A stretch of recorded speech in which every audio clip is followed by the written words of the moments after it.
right, on the phone here we have Dawn Crosby of Fear of God. And how's things going? Oh, things are going real good.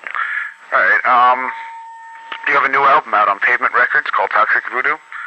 Yeah. Are the sales doing fairly well? It seems to be. Are you happy with the album? Yeah, I'm happy with it. I think it's pretty good. It's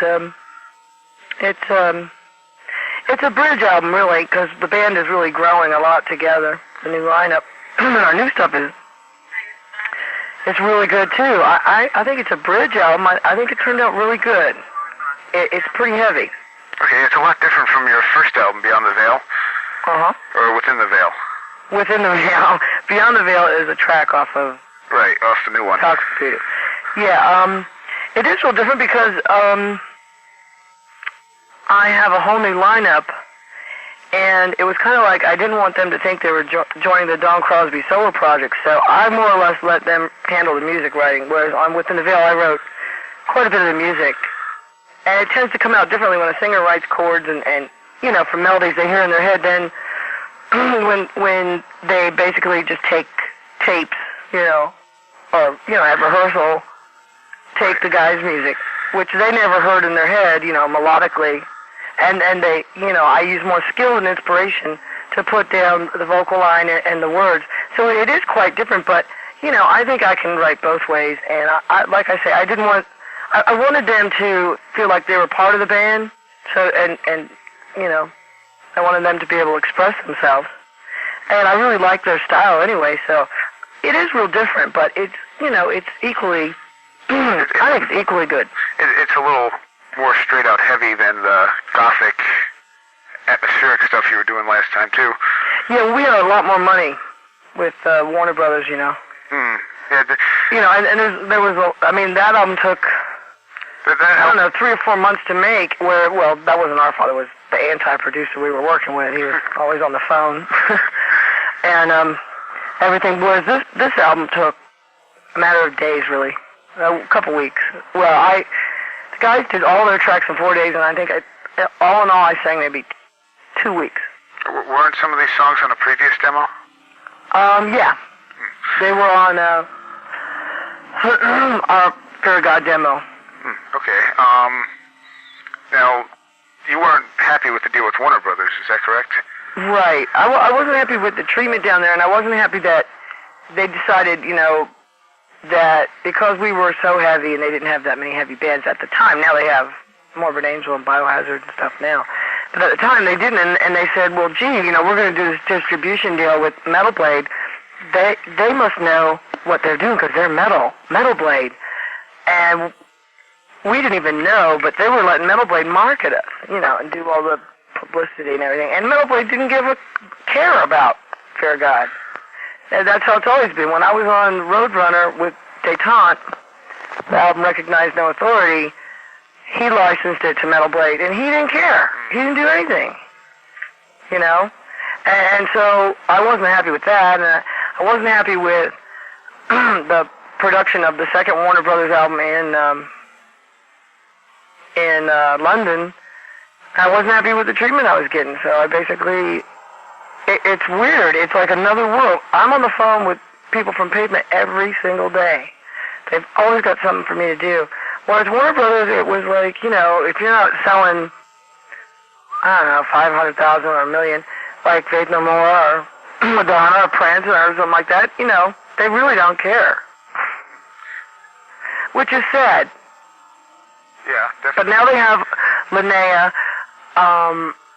who was a secretary. She is now the head of a metal department there, and she's great, and they're kicking ass with Biohazard and stuff like that. But they needed that, and they didn't have it there when we were there, so it was a little unfortunate, but that's the music business, you know? You live and you learn. So what happened with Detente?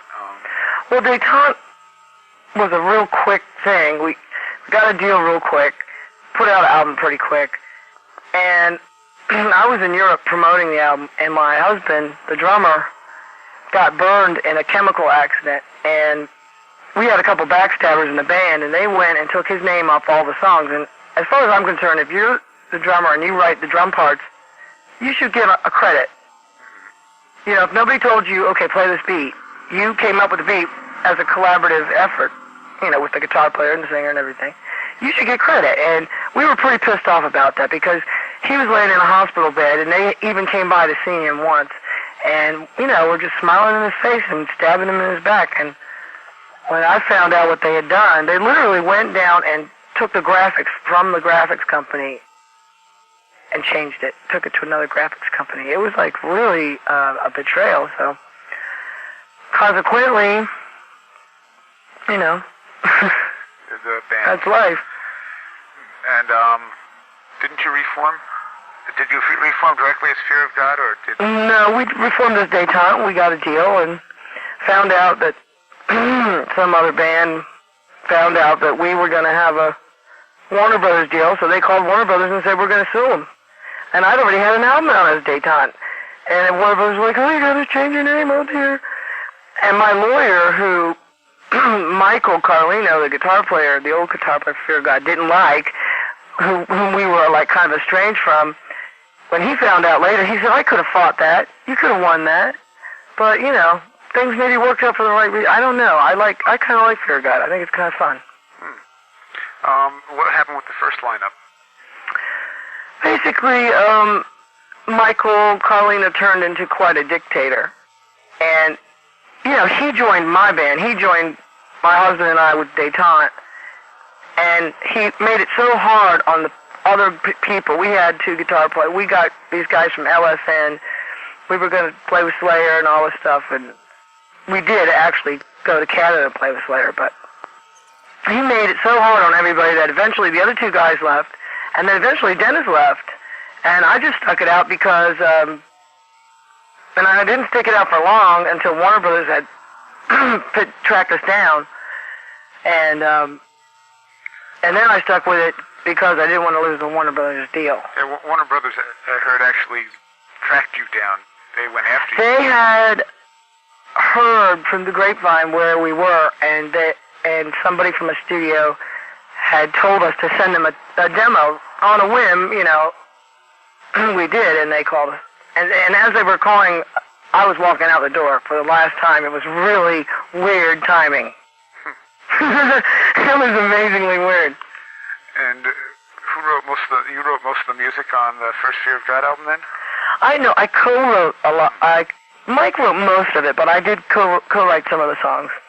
Like Drift and Emily. Yeah, Drift is my favorite track. And part of Betrayed. I'm sorry?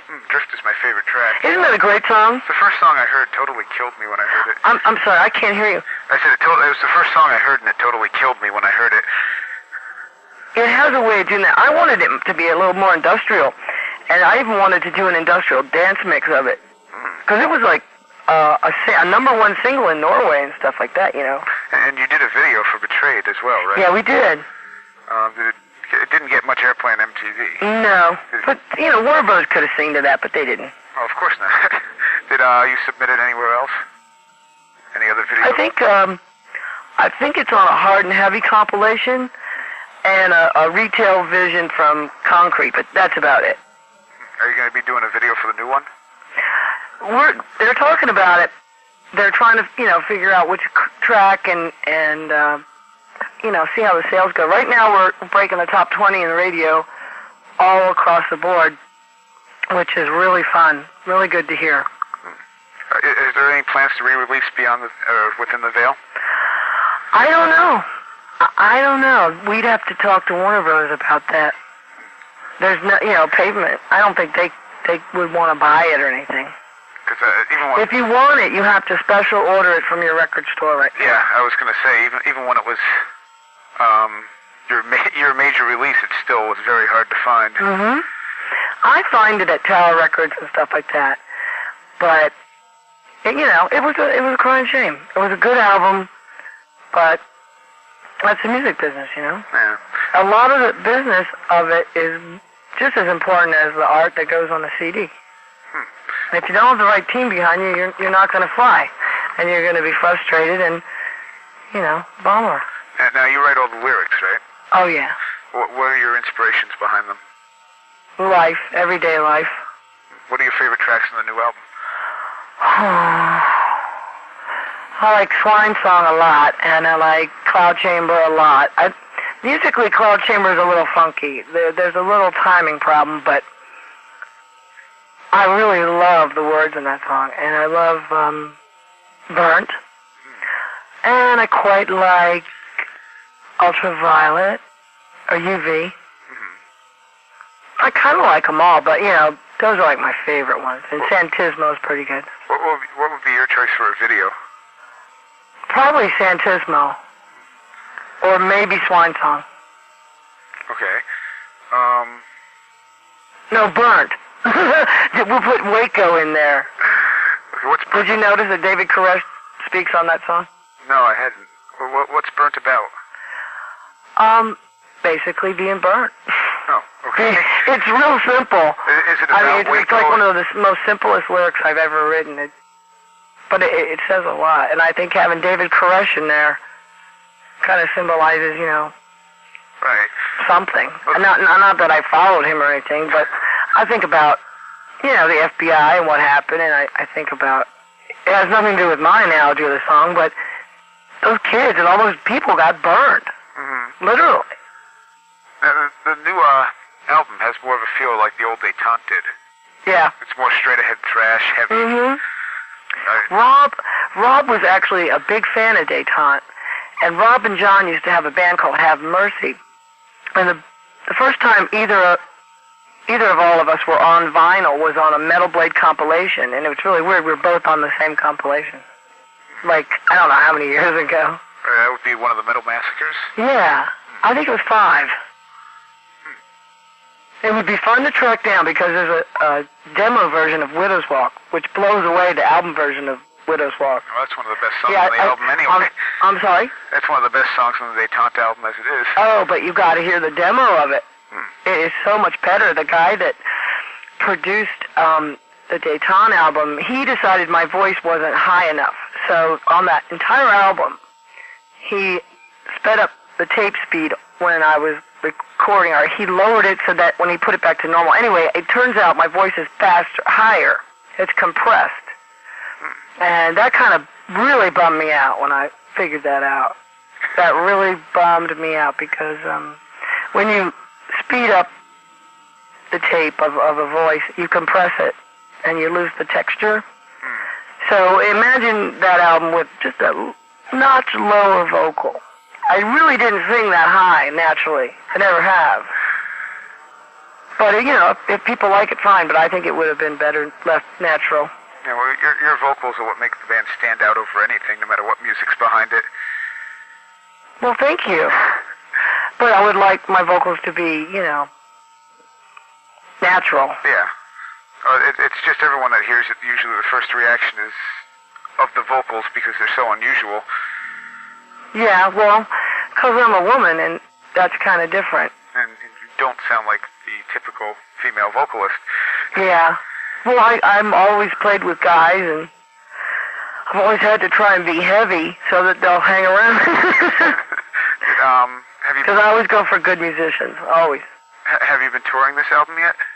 No, we're going to start in Milwaukee. Right, at the big Metal Fest, and we're going to play with Slayer and all kinds of nuts. It's going to be great.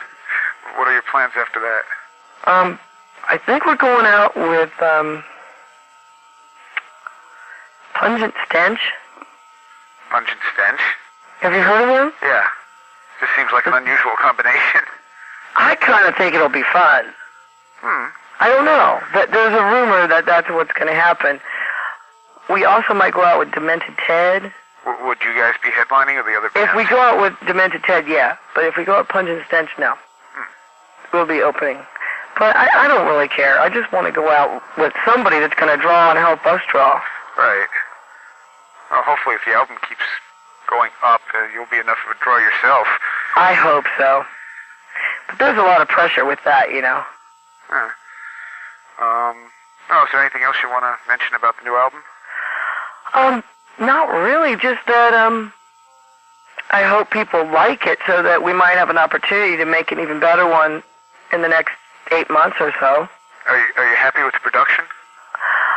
For the price, I'm extremely happy. Mark Pensky, who used to Crosby, the chief engineer for Frank Zappa, did it. And he just knew a lot of tricks, and he was the most fun guy in the world to work with. He made it so easy for me. And I really, really liked that. That was a treat, because I'd had so many difficult experiences in the studio. It was like I was finally getting a break. So I'm pretty happy with it, yeah, but, you know, a little more cash doesn't hurt. Because then you can do more tricks and have more fun, you know. Okay. Well, I guess that's about all I can think of at the moment. Okay, well, I really enjoyed talking to you. I hope your listeners will, we're actually, I don't know where you're at in New York. Whereabouts are you at? It's right in the center, basically. Oh, because we're playing Asbury Park next Thursday, but I didn't know if you were near New York City or not. No.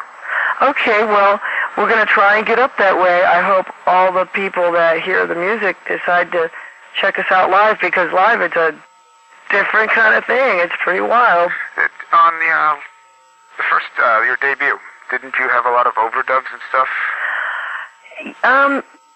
Some songs I did, yeah, but they were written in a live setting, so they were real heavy that way. But and they still come across, you know, even if you're used to the album version, you'd be like, wow, man, it's a little different live, but it's heavier. You know what I mean? Yeah, but it wasn't a problem to pull that stuff off live? No. I used tapes, you know, of just the background stuff. Like the backwards vocal or something like that. Okay. Well. This album, we're going to hopefully have some samples for, like, you know, the David Koresh and the different women that are speaking on the album. But I'm not going to have too many problems with this one, because there's not a lot of overdubs at all. Right, yeah, it's a very different feel to it. Well, I'd like to get back more into that, and I think I will, you know. Okay. There wasn't a lot of time, and there was, it was just written in a different fashion. We wrote almost everything without using 4-tracks and stuff like that. I mean, I used a 4-track at home to try out different vocals, but, you know, with me and Mike, we used a 4-track in the rehearsal studio all the time to layer and stuff like that. Okay, well, is there anything, pick a track off the new album that we can hear now. Oh, man. Oh, this is hard. I would say Swine Song. Okay. Well, No, I would say Burnt. Just because our newest guitar player, Chris, he's been around for about 8 months. He co-wrote that music with the drummer. And he has this one riff in there that I think is the evilest riff in the world. It comes after the first guitar solo in the middle of the song, and I think it's at the very end of the song as well. It's a wonderful riff, and we look forward to writing more songs with Chris. Okay, cool. Okay, all you listeners to WVBR, support Fear of God now. Okay, and here's, what is it, Burnt? Burnt. Here's Burnt by Fear of God.